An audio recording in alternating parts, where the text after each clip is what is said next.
VR1 ની history શું છે, આવ્યું ક્યાંથી? કારણ કે વૈશાલીબેન ગોયલને જે ઓળખે છે સાથે સાથે VR1 વાળા પેલા વૈશાલીબેન, હા, તો આ VR1 ની મને હિસ્ટ્રી કહો.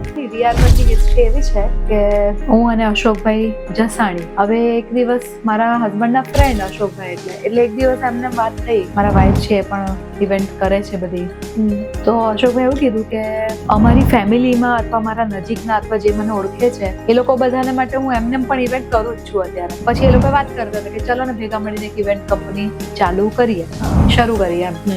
ઓચિંતા જ મગજમાં આવી ગયું કે હવે નામ શું રાખશું ખબર નહીં, એટલે એની કોઈ સ્ટોરી એવી સ્પેશિયલ નથી, પણ એવું કુદરતી એવું નામ બની ગયું કે V for વૈશાલી સ્ટેન્ડ કરે. એના લોગોમાં તમે જુઓ તો એને આમ ઉલટો કરીને જુઓ તો એમાંથી એ પણ અમે લોકો એવી રીતે ડ્રો કરાવી દીધી છે કે વૈશાલી ગોહિલ અને અશોક પટેલ જસાણી એ બંનેની કંપની એટલે VR1 ઇવેન્ટ કંપની.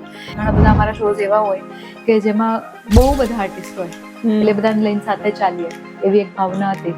અચ્છા, બધાને સાથે લઈને ચાલવાની ભાવના હતી. એટલે VR1.